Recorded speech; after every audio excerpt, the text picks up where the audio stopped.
other people can see and solve our problems faster than we can and more efficiently too, because we're caught up and entrenched in the emotion.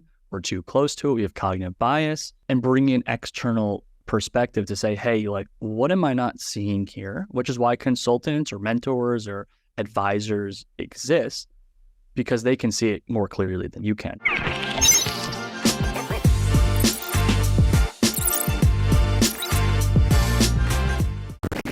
Hey everyone, this is Mark DeGrasse, the president of Digital Marketer, and this is the podcast that keeps you up to date on everything you need to know when it comes to digital marketing, from the platforms you should be focused on to the kind of tactics and tools that are working today. Today our guest is Jordan Ross, the founder and CEO of 8-Figure Agency, and we're talking culture for scaling and exiting, as well as just keeping your sanity as a agency owner in the first place. So welcome, Jordan. Yeah, Mark, thank you so much for having me. Excited to be here.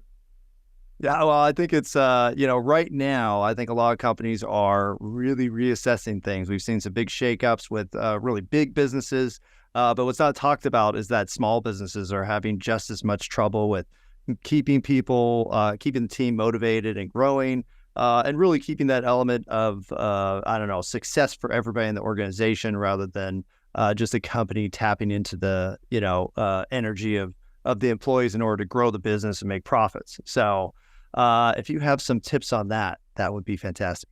Yeah, I think it's a great place. Within the last 30 minutes, I dropped a masterclass thread on Twitter. So by the time this is live, I'm sure it'll be well posted. But the theme of that thread was business is a game. Really, it truly is a game. And if you understand what you're optimizing the game for, you're just going from strategy to strategy to improve your efficiency, right? Just like I'm a huge basketball fan. So like every game you have a strategy, every game you have opportunities and challenges. But in business, there's 4 constraints. That is literally it. There are only 4 constraints that will prevent your business from growing. How many leads do you get a month?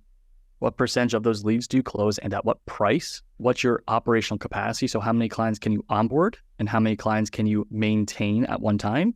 And what's your lifetime value? How long does the client stay and how much they pay over the lifetime of them working with you? That is literally it. So, we were talking beforehand and we were saying, how'd your year go? And, I was just like, like real talk, like every year there's fucking challenges. And actually, I don't know if I'm allowed to drop F-bombs on this Go pod. for it. I hope so. There's challenges every single year. And a lot of times I write content, right, to myself where I wrote content to remind me, the more you embrace the challenge, the faster you get to where you want to go, right? So no matter at what size, no matter how big, when I was at Amazon, there's always things breaking and things they need to fix. As long as you identify this is the current constraint that's preventing my company from growing to its next level, here's the list of ideas or processes or systems that we believe will get us from point A to point B, alleviating this constraint. So this is what we think will get us more leads. This is what we think will close us more deals. This is what we think will increase our capacity. This is what we think will increase the client's lifetime value. And then you truly implement it, and then you reassess and remeasure, and you say, hey, it worked, or hey, it did it. And then why didn't it? And if you keep doing that last part, why didn't it work? Just go hire a consultant that's an expert on the topic. And that's the game, right? So we just get emotional about it. We get frustrated. Woe is me. This shit's hard. Heck, I've been doing this forever. The market's going down. All my clients in the SaaS industry left. Well, hey, maybe we shouldn't have targeted SaaS companies in the first place. For me, that's how I look at it. And it's really, as a human, just figuring out how do we deal with the emotion of being an entrepreneur to make it as logical as possible. Yeah, man, it makes so much sense because it's very systematic and it seems obvious. Like set a plan, like identify the problems, set the plan, execute the plan, and then see how it goes. But I think a lot of people, like you said, you start with there's always challenges and you address the challenges. But what a lot of companies do, or individuals or entrepreneurs especially, is you look at the challenge and then you just avoid it. You're like, well, I know I should be setting up processes. I know I should have that team meeting. I know I should do these things, but I'm just so busy. I don't have time for this. So what do you say to business owners that say that? I just don't have time to make a process or train my people. Look, things won't change until you change them, right? So I was texting a buddy yesterday. This guy, within his first year going on YouTube, got up to 7,000 followers, which if you don't know YouTube, that's solid in your first 12 months.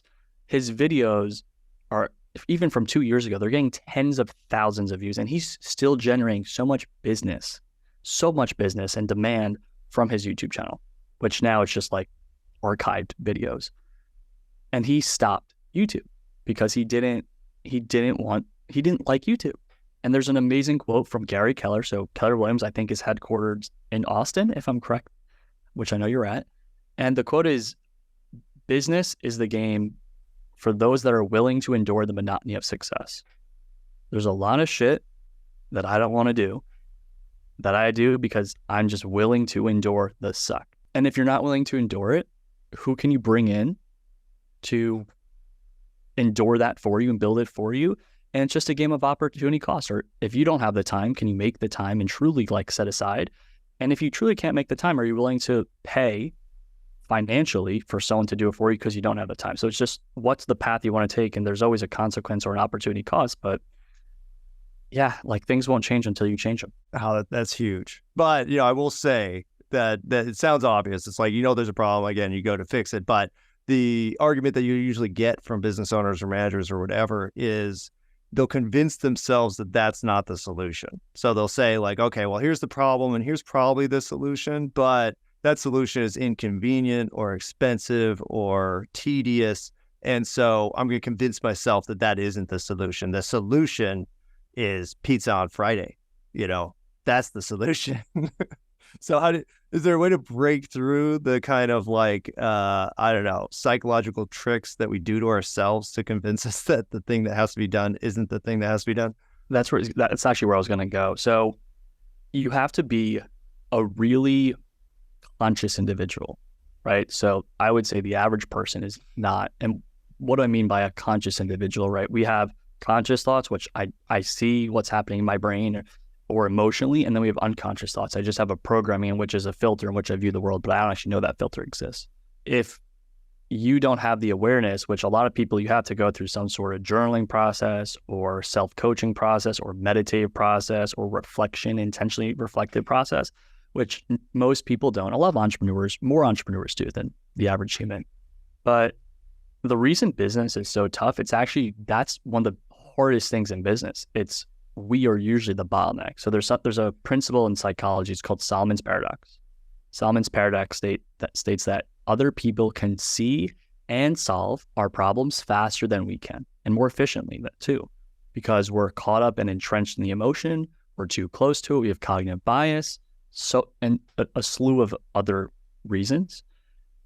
And bringing an external perspective to say, hey, like, what am I not seeing here? Which is why consultants or mentors or advisors exist, because they can see it more clearly than you can. So if you're stuck and you're like at a place where if you're not doing a conscious, meditative, reflective, holistic process, just bring someone else in. Even if it's 30 minutes, I bring a guy, I pay them for 30 minutes semi-annually. And I just, hey, can I sync with you every 6 months, whether for 30 minutes or an hour, and whatever your rate is, I'll pay it. And just those people that are so much for, like, they're crushing it and they're willing to give me their 2 cents.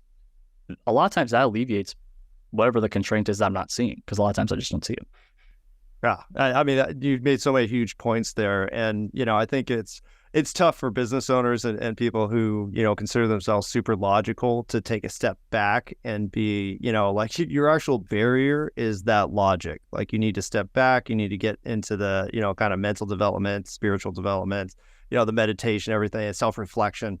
Because really the barrier is just ego, where it's just like, okay, I'm not going to do that because I don't think that's right. And I know what's up. And usually if you find a business owner where they do more lecturing than they do listening to problems and solutions, then you know that person probably is not going to succeed in the long run or even possibly the short run, because they can't see the problem, or they won't accept the problem, that there is a problem and that they are not the solution.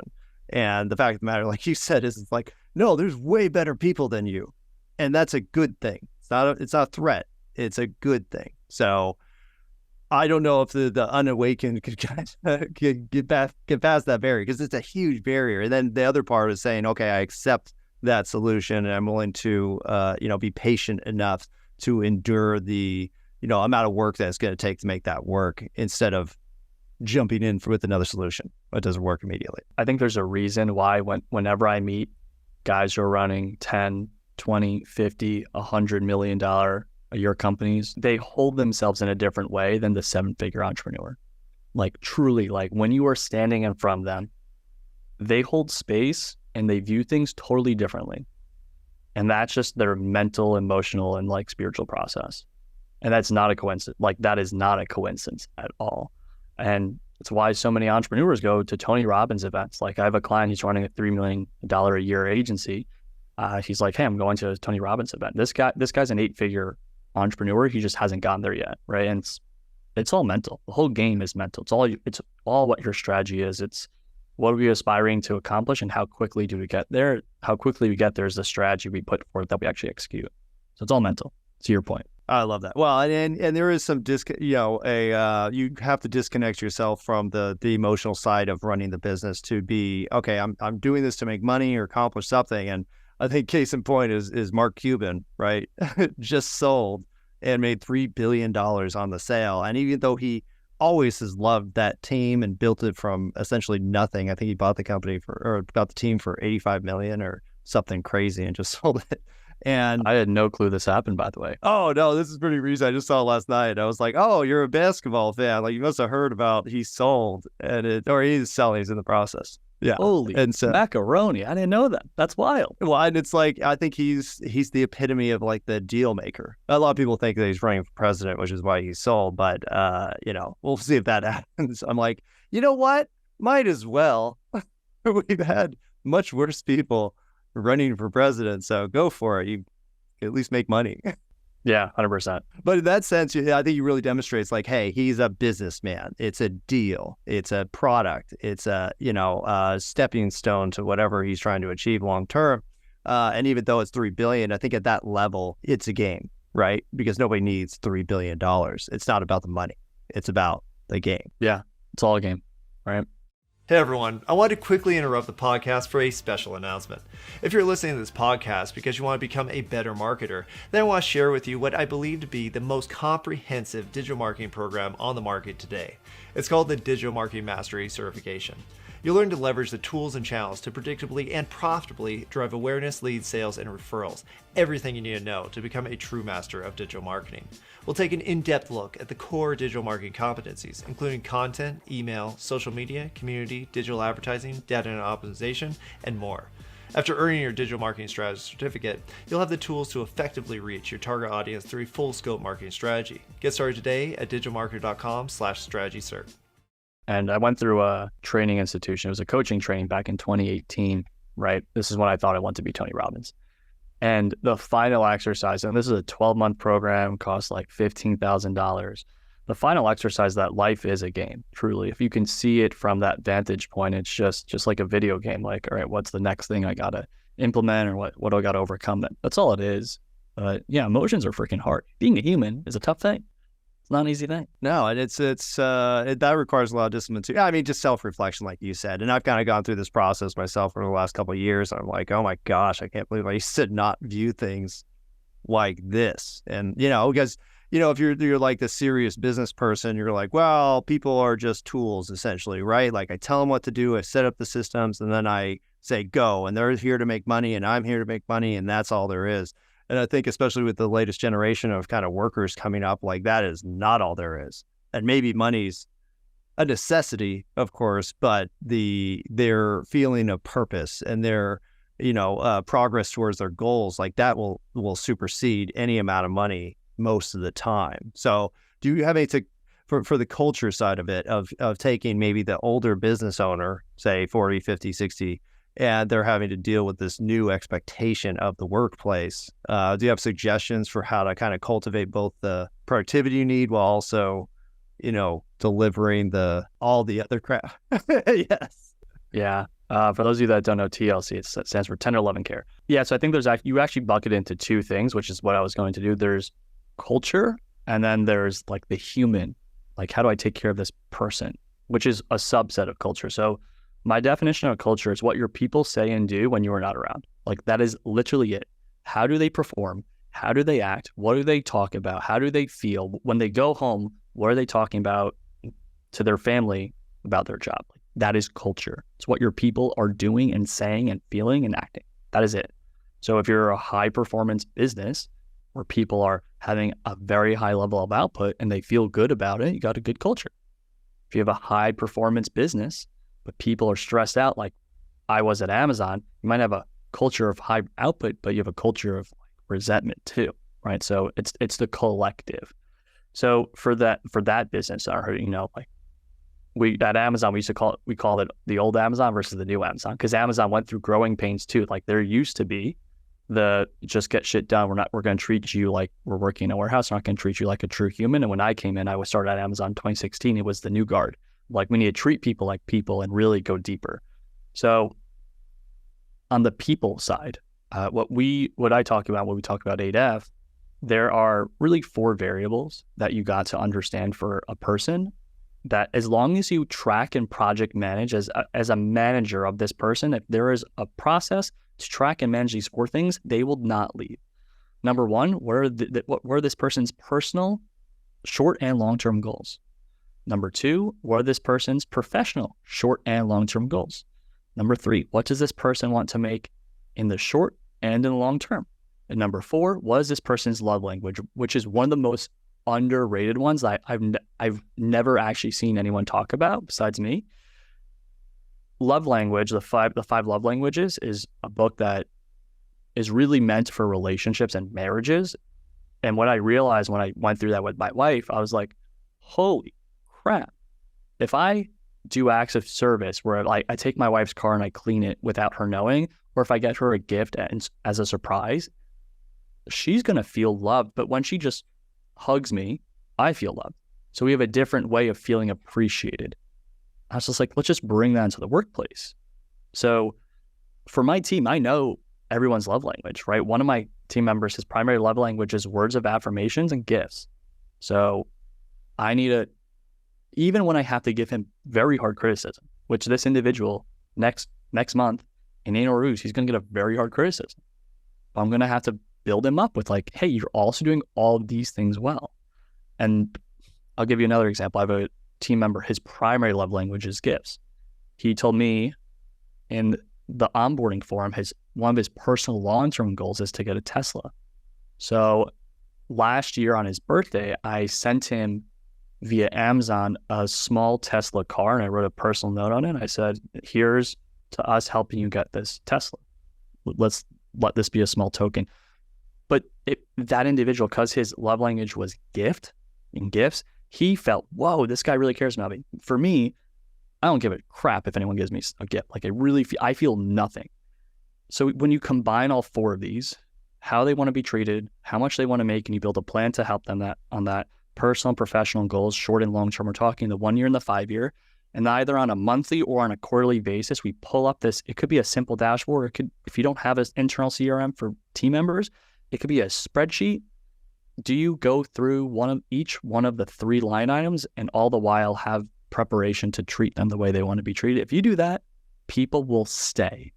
That's a subset of culture, right? But they won't leave, and they'll be more inclined to be more loyal. Or if they do leave, they probably won't screw you over, which happens a lot. People screw people over due to ethical or moral compass issues, but if they're more loyal to you, they'll likely give you the benefit of the doubt and maybe a 2 weeks notice or more. Man, that's huge. We could have just done the podcast with those 4 items, and that would change businesses everywhere, because those are the love language one. Because the love language, I think from, a lot of like old school professionals, it's like, well, it's not about emotion. It's like, everything's about emotion. What are you talking about? And somebody being productive in a day, you could screw that up with one statement in the morning, and then that person's going to peace out mentally and just be like, I hate this place. And that's in their head the whole time. And you ruined everything without even noticing it, because you got their love language wrong, or you're just not considering that they're people. And I think that's a huge tip, because if all business owners just did that, like you said, it was like a Matchbox car, here you go. Like, we'll get this for you someday. $10 on Amazon. Yeah, it took you 10 minutes. Like, it was almost nothing. And that person is probably going to tell that story forever. And when he does get that Tesla, he's going to tell that story, and he's going to promote the brand, and and I love that concept, because it's, you could be good morally and ethically as a business owner, and it's profitable to be that way. It's not just the way you should be just because we're all humans and we should care about each other, but it's profitable to be like that. And that's winning all over the place. So that's huge. We can stop the podcast now. You did it. You Thanks. won. We did Podcast. Well, I love that. And that's huge. And I think all businesses at every level could actually use that a lot. So let's get into the Amazon story, because I do know some past workers from Amazon as well. It does sound very high pressure. And even though I know they super high, and it's all performance, right? Like every single metric is tracked all the time. And so the fact that they could actually even install any human component to that system is pretty incredible. Were you kind of the first, group that was going through that? I think they had started probably, so by the time I got to Amazon, I think I got to Amazon in year 19 of Amazon being in business, 19-ish. And I think it had started around like year 10 in the company. So by the time I was there, like they had really figured it out from that perspective. But one of the reasons I went to Amazon, I wanted to be an entrepreneur. Like that was my whole thing. I want to study this business. I'm going to learn. I don't know what business I want to run, but I'm going to study Amazon and I'm going to figure out business on the backside. So if I could figure out how to make these hourly warehouse employees and associates work really hard on my behalf for the company, so on a psychological level, if I uncrack that code, damn, give me a business where I'm like running, where people like are all aligned, it's fun, or it's like really motivating stuff, I'm golden. So what Amazon teaches, and one of the things I learned, right, they talk a lot about culture, right? So what I ultimately took out was what is the science behind this? Like, how do I intentionally crack the code every time I go? So there's a few things. So remember, culture is what your people say and do when you're not there. So one of the first components is you have to have good tracking and visibility. So you have to have good process to actually make sure performance is high. So let's go with the structure first, then we'll go to the people side. So first, it's number one, do we have very clear expectations, goals, and KPIs? Do we have a very clear process on how we do things with a very defined way on training people? Do we audit, coach, train on metrics as they come up? At Amazon, the metrics are being populated every hour. So I could see how I'm performing. My manager could see how me and the other managers are performing when I was earlier in my career at Amazon. So it's a culture of visibility. We can see this, and then we're going to go give feedback on it. But then on a daily basis, there's end-of-day reporting, which this is the thing I bring into agencies, right? So at the end of every day, across your business, right? And there's several different types of agencies. So we'll use like paid advertising. We'll also use websites because it's two types of approaches. For paid advertising, right? For your accounts, cost per click, cost per lead, cost to acquire a customer, you could see that on a daily basis. Do you have that tracking? Do you have like a list for your account managers where they have to report out all those metrics on a daily basis? And if you do that consecutively, and if you do that weekly, and if you do that monthly, you'll see the trend where their goal is when they send that end of the report, hey, like if I'm falling behind, here's why I'm going to do differently tomorrow. Here's how I'm going to catch back up. Here are my lessons learned. Web development agency, we're building websites, or software development agency. Here's the project timeline. We're on track. Good. If we're off track, here's why. Here's what we're going to do to get back on track. Here's what we learned. Here's what we're going to do to make the process better. And just by having the defined visibility in daily performance, we're on track or we're off track. And if we're off track, here's why, and here's what we're going to do. Performance increases a lot just because you're going to see it. Just like in a basketball game, if someone shoots an air ball, everyone sees it. If someone shoots an air ball in business, everyone should see it. So that's really the framework of Amazon. It's just visibility. Once you have that, that goes to the people side, because if you're falling behind, how do you give feedback consistently? How can I consistently be on your case daily without you getting deflated?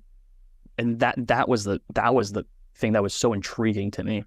And it really comes down to a few things, right? It's everything I just said, right? Around love language, treating people, motivating them, all that stuff.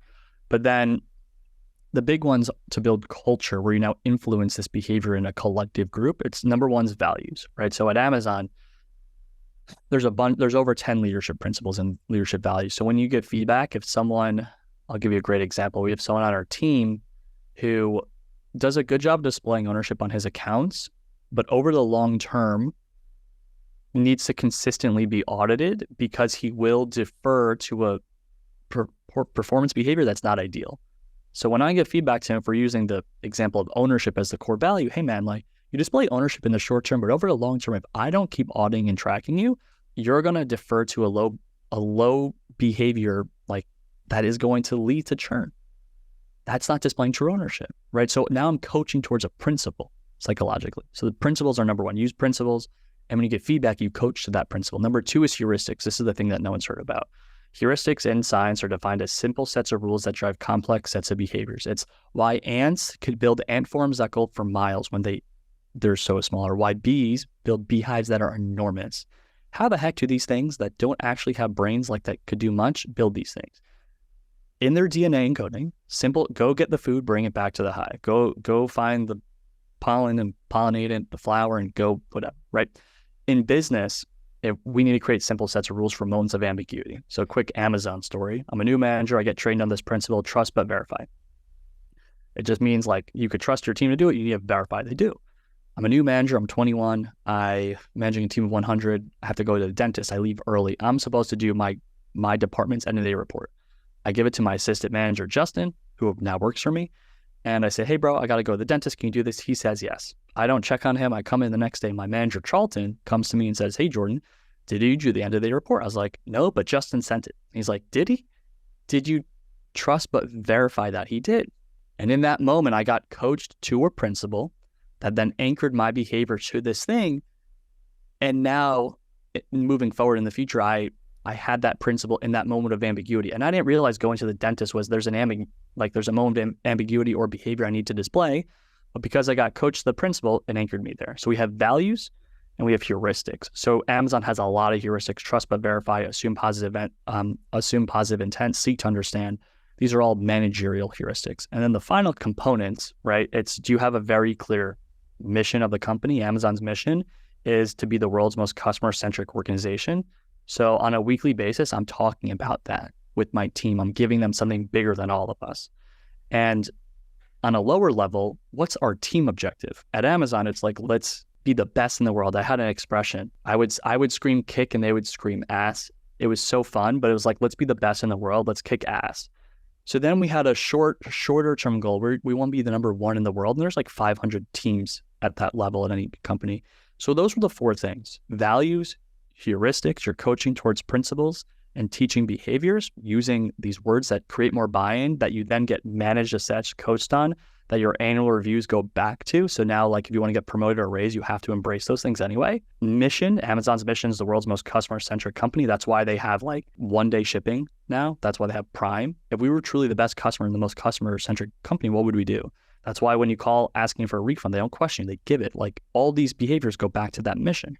And then a shorter term vision, like, what do we truly want to aspire to do in the short term? Let's sprint there. Let's be the number one in the world. Let's be the number one in this. And when you collect all of these things, and you have managers really drive them forward using visibility and the performance principles, you got great culture, which just means we have high output, high efficiency, which for you guys as listeners, you're maximizing your profit, right? And that's what, as an owner, that's when you look at the end of the month, that's what we really care about on a deep level. We just want to maximize our profit. You got to do it taking care of people. And that's how you collectively create culture. Man, that's another great list. Well, and I love how you guys started with the fact that Amazon didn't just do this overnight. It was like started 9 years before you did, and then you came into it, and they have all these systems. And I love the concept of the heuristics too, because it's, a lot of times you just think like, well, let's just set the responsibilities and trust people to execute those responsibilities to the best of their ability. We'll review them so often to make sure that that's happening quarterly or annually, and then we'll go from there. But I think especially in this, this day, that's not good enough. Well, number one, we have a lot more information than we used to have, especially in terms of e-commerce. And, just most businesses could collect more data than you ever have. And now you could actually assess the data, create programs, or integrate AI or custom programs to actually track all that information, go from there. So not that every small business could get to this level, but if you said like, hey, manager, I need these 5 metrics every day so we could track the results of whatever, like there's no way you can't set that up. But it doesn't have to be tomorrow, I think, is the best point. It takes time. It takes time. Takes time. Yeah. It's an ongoing process. It is. And I think if you just start at the basics of it, because a lot of businesses are like, well, when I get to 1 million, I'll have time to do that. Or when I get to 10 million, or I get to 500 million or whatever, it's like, no, No, it starts like right now, and at every level you're at, it could work if you just sit down and start the process, and then you build on that over years. 9 years for Amazon, billion-dollar company, and that makes sense. That's how long it would take. And by the small business, I think you just take the size of the business, like divide by that. It took Amazon 9 years, say, to implement this culture. And well, how big is your business? That's how long it should take correspondingly, because you don't have to, hit 500 teams with these and train 500 people. You just have to train like literally yourself. Can you train yourself? Like, okay. Start small. It's the journey of 1,000 miles. Starts with one step, and just keep doing one thing and one thing. And I'll make that super tangible. And by the way, if you're watching this and you're saying like, why does this guy now have a shadow on his face? He didn't 5 minutes ago. The sun is rising in LA, and now the clouds have parted. So it's like, oh, the light's coming through. Sorry for the orientation of my office. So my wife and I are expecting our firstborn in 2024. Thank you. So excited. But there's now a lot of things that I have to do that, like, quite frankly, I really don't want to do it. Like, I really don't. So my time available in my business to work on the business, not in the business, it's like cut down significantly, because I got to go. My wife has a craving for a random thing. I got to go get it. I got to go help. She can't like move around as nimbly as she once was. So I got to go help with cleaning and whatever. Like, there's things I don't want to do, but I have to do it. But when I identify these are the things that will either alleviate a constraint, or these things will disproportionately grow my company over a long term. And a good example for that for me is YouTube. Like, I went from 1 to 2 videos a week now. Like, that's my output. As long as I set aside the time to make sure that one thing gets done, and I keep executing that, I will gradually, inch by inch, keep moving towards where I want to go. So my company this month, we've booked 8 calls. Today's a file date in the month of November. We booked 8 calls month to date on YouTube. I have like 1,500 subscribers, right? So I was like, damn, my videos only get like a couple hundred views, and I'm getting 8 appointments in a month. Let's double down on this. So as long as I set aside the time and time block it, I might not be able to do it like crazy, do 4 videos a week.